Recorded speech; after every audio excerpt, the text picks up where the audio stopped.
안녕하세요. 딸 하나를 두고 있는 동갑내기 남편과 결혼한 30대 중반의 여성입니다. 저는 어릴 적 엄마와 단둘이 새방에 얹혀서 살았어요. 엄마는 하루도 쉬지 않고 식당에 나가서 일을 해야 했을 정도로 저희 집은 정말 찢어지게 가난했죠. 그래도 저는 옆에 엄마가 있어서 다행이라고 생각했던 것 같아요.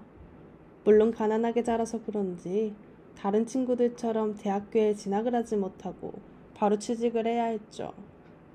하지만 저는 운이 좋아 이름 있는 중소기업에 들어가서 일을 할 수 있었어요. 다만 대학교 졸업장이 없는 상태에서 취직을 하게 되니 그곳에서 살아남기 위해 남들보다 2배 이상 뛰고 또 뛸 수밖에 없었죠. 그 덕분인지 저는 팀장님에게 능력을 인정받을 수 있게 되었고 큰 프로젝트에도 참여할 수 있었어요. 그리고 우연히 다른 팀에서 근무를 하고 있는 남편과 같은 프로젝트에 참여하게 되어 친분이 생기게 되었죠. 물론 처음에 남편을 만났을 때는 일을 하느라 서로에게 관심이 없었어요. 게다가 다른 팀에서 근무하는 사람이라서 프로젝트가 끝나면 만나게 될 일이 거의 없을 것 같아 크게 신경을 쓰지 않았죠. 그러나 같은 프로젝트에 참여하면서 한 달간 동고동락하다 보니 어느 순간부터는 자연스럽게 친분이 생기더라고요. 무엇보다 프로젝트에 참여하는 사람들 중 저희 둘의 연령대가 비슷했고 대화를 나눠보니 말이 잘 통하는 편이었어요. 그래서인지 저희 둘은 일이 끝나고 나면 같이 밥을 먹거나 술을 마시게 되는 날이 많아지게 되었죠. 하지만 저는 프로젝트를 진행할 때까지만 하더라도 저희 두 사람이 좋은 인연이 될 것이라는 것을 전혀 예상하지 못했어요. 저는 가난한 집안을 일으켜야 한다는 목표가 있었고 사랑은 사치라고 생각했기에 남편을 친구 이상으로 두지 않으려고 했어요. 그러나 남편은 저와 생각이 달랐나 봐요.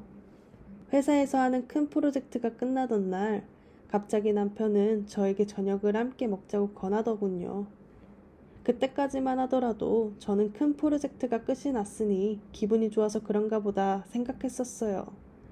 하지만 막상 저녁을 먹으러 가보니 남편은 저를 좋아하는 것 같다며 한번 만나보지 않겠냐고 하더라고요.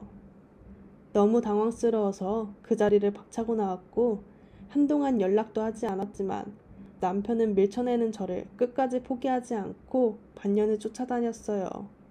그러다 보니 결국 저도 남편에게 마음이 가게 되었고 연애를 시작한 지 3년, 25살의 나이에 일찍 결혼을 하게 되었죠.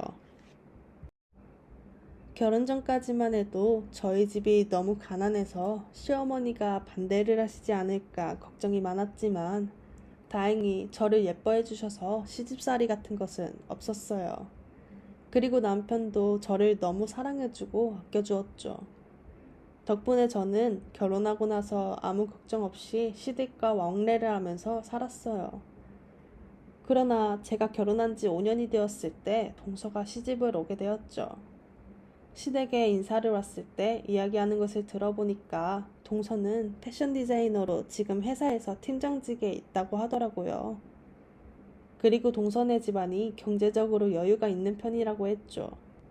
사실 동서의 친정이 여유가 있고 어떤 직업을 가지고 있는지 저와는 크게 상관이 없었어요. 밖에서 무슨 일을 하던지 한 명의 새로운 가족이 들어오는 것이었고 동서와 친하게 잘 지내면 된다고 생각했죠. 물론 저도 사람인지라 집안에 여유가 있어 하고 싶은 공부를 다 했고 높은 직급으로 회사에 다니고 있다는 것이 조금은 부럽기도 하더군요. 하지만 제가 부모를 선택해서 태어날 수 있는 것도 아니고 그냥 부럽다 생각하고 말았죠.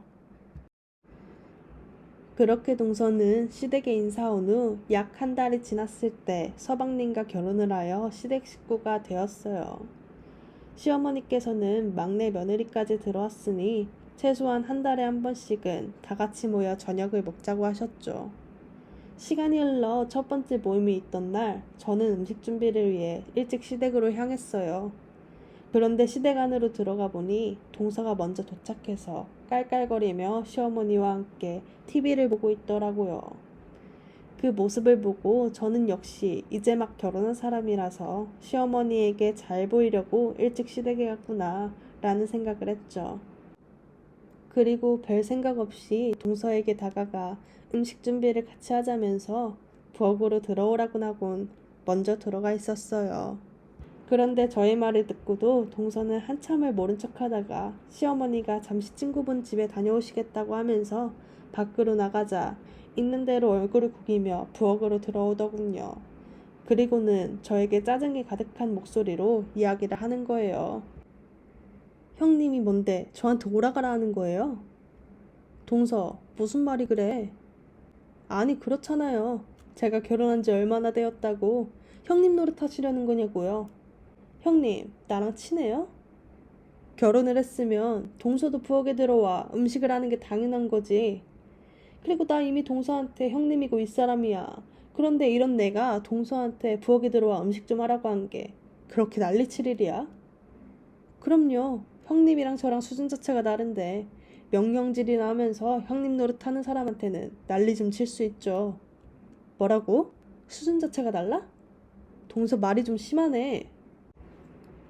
제가 뭐 틀린 말 했어요? 형님 수준 떨어지는 사람이라는 거 이 집에서 모르는 사람 없는 것 같던데요. 집도 그지인데다가 혜진이 낳기 전까지 다녔던 회사에서는 꼴랑 주임으로 있었다면서요. 그런데 저는 지금 회사에서 팀장급으로 있고 친정은 옷 공장을 크게 하고 있어서 아주 부자예요. 형님이 함부로 할 사람이 아니라고요, 내가.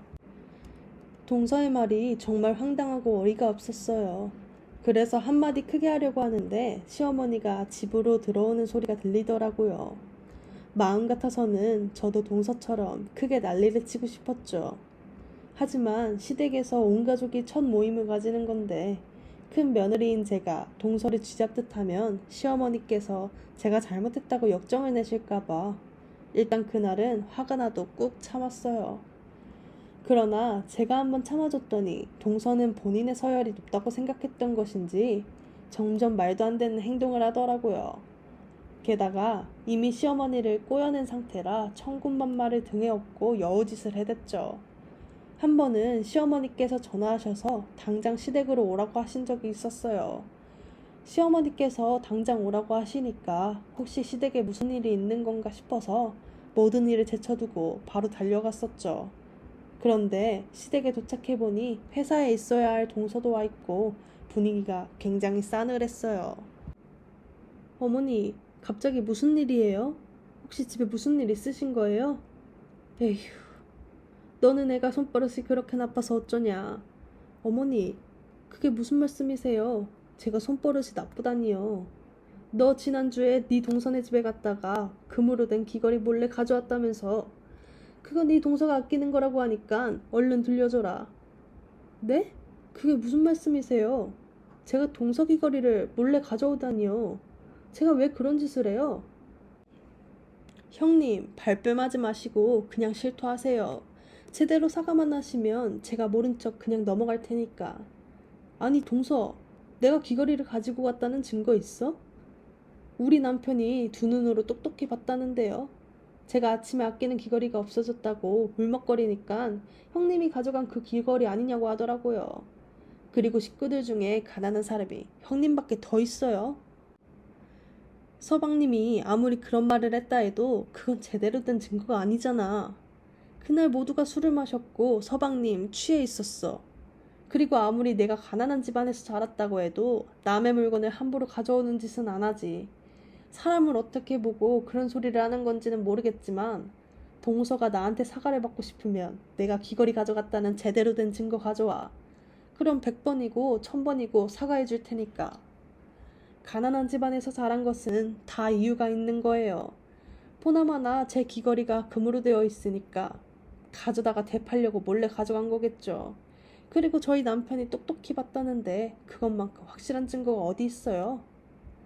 에휴, 귀걸이 내놓고 싫으면 마음대로 하세요. 내가 그냥 쓰레기통에 버린 셈 칠 테니까. 아이고 둘째야, 그거 아끼는 거라면서 정말 안 받아도 되겠냐? 어머니, 형님이 모른 체 하고 안 주시는데 어쩔 수 없죠 뭐. 에휴, 우리 둘째가 마음씨가 넓어서 좋다니까. 얘 첫째야, 너 아무리 욕심이 많아도 다음부터는 둘째 물건 함부로 가지고 오지 말아라. 이래서 조상들이 집에 사람 잘 들여야 한다고 하는구나. 둘째 들어온 지 얼마나 되었다고 대체 왜 이런 일이 생겨? 그날 저는 결국 동서의 귀걸이를 가져왔다는 누명을 쓸 수밖에 없었어요. 그렇게 집으로 돌아오는데 정말 서러워서 눈물이 펑펑 나오더라고요. 내가 동서에게 무슨 잘못을 했기에 이런 누명까지 써야 하는지 그저 억울하기만 했죠. 이후 동서는 더 이상 귀걸이에 대한 이야기는 꺼내지 않았지만 은근히 시어머니와 저의 사이를 이간질했어요. 안 그래도 지난번 귀걸이 문제로 시어머니의 심기가 안 좋은데 동서가 계속 얄밉게 뒤에서 이간질을 하니까 시어머니께서는 아예 저를 투명인간 취급을 하시더라고요. 그런데 동서는 시어머니와 저의 반응을 보면서 코치를 해준답시고 헛소리까지 하는데 정말 미치겠더군요. 어머니가 저렇게 쉽게 등을 돌리신 것을 보면 형님이 그동안 잘못한 게 참 많았나 봐요. 이게 다 동서 때문이잖아. 어머 형님, 제가 뭘 어쨌다고 그러세요? 억울해지려고 그러네. 나는 동서랑 더 이상 말 섞고 싶지 않으니까 얼른 가서 할 일이나 해. 아니 형님은 왜 종로에서 뺨 맞고 한강에 가서 눈을 흘기세요? 뭐라고? 아니 왜 어머니랑 있었던 일을 저한테 와서 화풀이를 하냐고요. 저는 형님 좀 도와주려고 했는데. 저한테 코칭 좀 받으시면 분명히 어머니한테 사랑받으실 수 있을 거예요.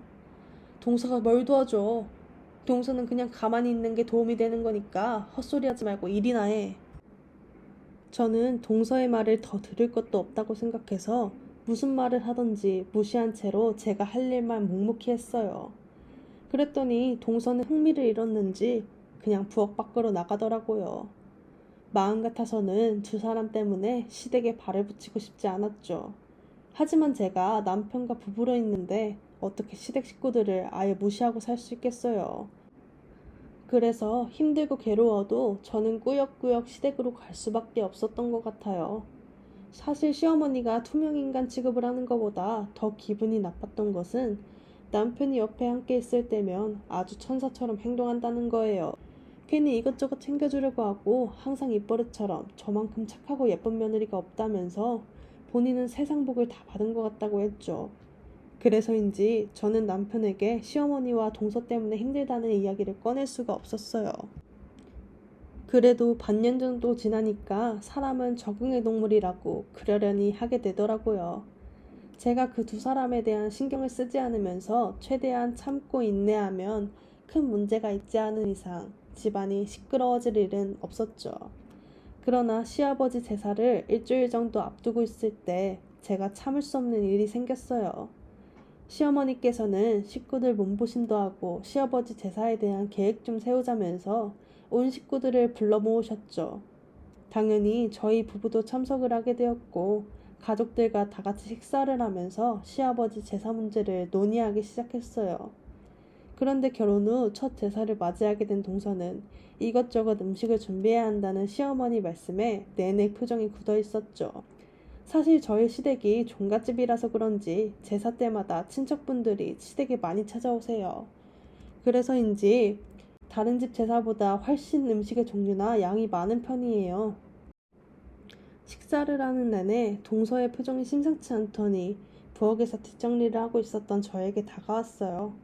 처음에는 시어머니 말씀을 듣고 당황해서 한탄을 하러 들어왔나 싶었는데 동서는 저에게 카드 한 장을 꺼내 던지더군요. 아무리 내가 만만한 형님이라도 그렇지 어린애처럼 예의 없는 행동을 아무렇지 않게 하는 동서가 너무 황당하고 어이가 없었죠. 아니 이건 누가 봐도 종갓집 제사가 싫어서 괜히 저한테 화풀이를 하는 거잖아요. 아무리 생각해봐도 저는 동서의 행동을 이해할 수가 없었고 이건 참고 넘어가면 안 된다는 생각이 들었죠. 그래서 처음으로 난리를 쳤어요. 동서 이게 무슨 짓이야? 카드를 왜 나한테 던져? 저 제삿날 최애 출장 잡혀 있어서 못 와요. 그러니까 제가 한도 높은 카드 드릴 테니 제사 준비는 알아서 하시면 될 것 같네요. 아니 그걸 왜 나한테 얘기해? 그리고 동서는 이 집 며느리 아니야? 어머니가 결혼 전부터 이 집 제사 중요하게 생각한다고 수백 번 말씀하셨고 또 날짜까지 미리 언질 주신 걸로 아는데 그럼 동서가 알아서 해외 출장은 미루던지 앞당기던지 했어야 하는 거 아니야? 형님도 회사 다녀봐서 알지 않아요?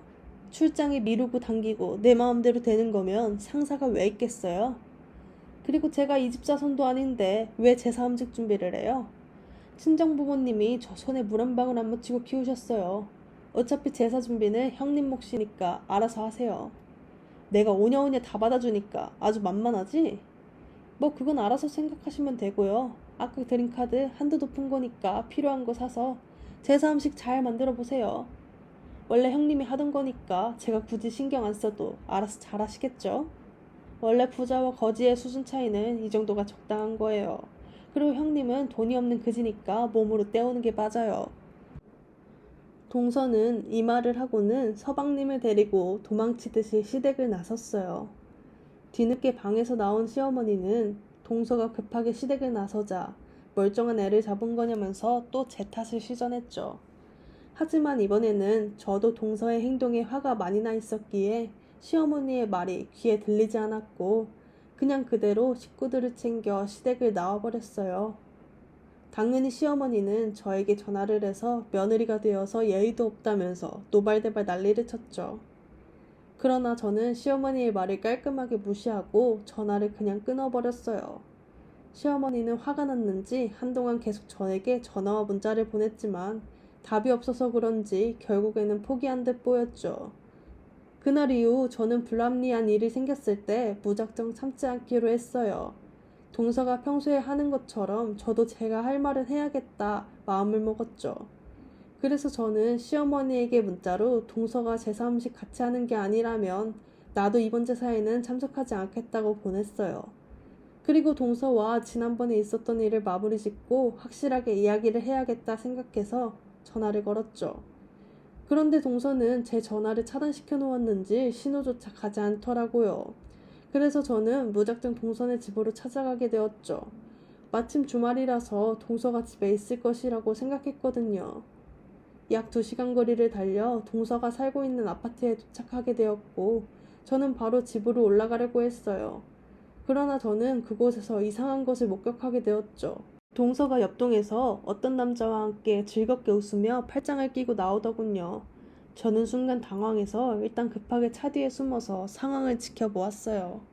그 사람은 과한 스킨십을 하면서 제 앞을 지나갔죠. 누가 봐도 연인 아니면 이제 막 결혼한 신혼부부의 모습이었어요. 그런데 아파트에서 둘이 팔짱을 끼고 나올 때까지만 해도 멀리 있어서 잘 보이지 않았는데 두 사람이 앞으로 지나갈 때 남자 얼굴을 슬쩍 보았더니 제가 아는 사람이더군요.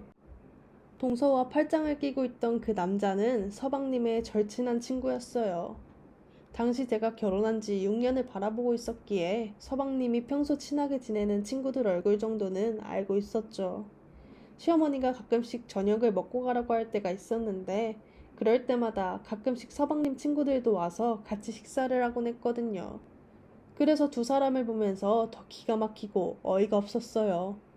심지어 동서와 함께 있던 그 남자는 3년 전에 결혼도 해서 아이까지 있는 상황이었죠. 저는 이 상황이 믿겨지지 않고 황당했지만 최대한 증거를 남기려고 사진도 찍고 영상도 저장해 놓았어요. 그리고 두 사람 뒤를 미행해서 따라갔죠. 어딜 그렇게 바쁘게 가나 했더니 두 사람은 비싸다고 소문난 레스토랑에서 식사를 하고 바닷가의 주변에 있는 숙소를 잡아놓고선 아주 신나서 놀더라고요.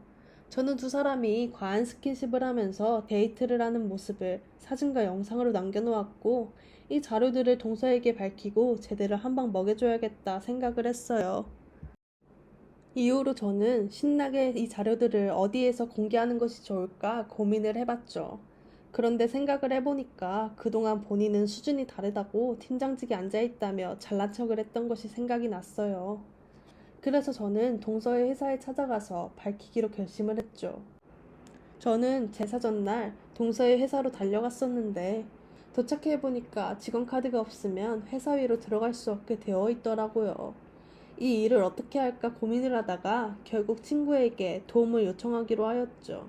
사실 시댁 식구들에게 따로 이야기는 안 했지만 동서가 다니고 있는 회사에 마침 제 고등학교 동창이 회계과에서 근무를 하고 있었거든요. 하지만 아무리 그래도 가족 일인데 친구를 끌어들이는 게 말이 안 된다고 생각했기에 따로 도움을 요청할 생각은 없었죠. 그러나 상황이 이렇게 되었으니 저는 친구를 만나 간단하게 사정을 설명했고 회사 안에 들어갈 수 있게 도와달라고 부탁을 하게 되었어요. 그런데 가만히 저의 이야기를 듣고 있던 친구가 많이 놀란 듯 보이더라고요. 정말로 그 사람이 저의 동서가 맞냐고 하면서요. 친구의 반응에 저는 오히려 당황할 수밖에 없었죠. 그래서 왜 그러냐고 물었어요. 그랬더니 친구가 하는 말이 동서가 그동안 회사 법인카드를 개인적인 일에 사용한 것 같다면서 조만간 회사가 뒤집어질 것 같다고 하더군요. 그 이야기를 듣고 황당해서 헛웃음만 나왔어요. 그리고 동서 정말 겁도 없다는 생각이 들었죠. 그렇게 저는 친구와 함께 한참 이야기를 나누다가 도움을 받아 회사 안으로 들어가게 되었고 동서가 일하는 사무실로 찾아갔어요. 갑자기 제가 나타나자 동서는 많이 당황한 듯 여기가 어디라고 찾아오냐면서 밖에서 이야기를 하자며 저를 끌고 나가려고 했죠. 하지만 저는 동서가 무슨 행동을 하던 신경 쓰지 않고 사무실 안에 미리 인쇄를 해서 가지고 간 사진들을 여기저기 붙여놓으면서 구경들 하시라고 분명히 재미있는 전시회가 될 거라고 하고는 웃으며 밖으로 나왔어요. 당연히 직원들은 붙어있는 사진을 보고 수군댔고 동서는 얼굴이 빨개지더니 정신없이 벽에 붙어있는 사진을 떼기 바쁘더군요.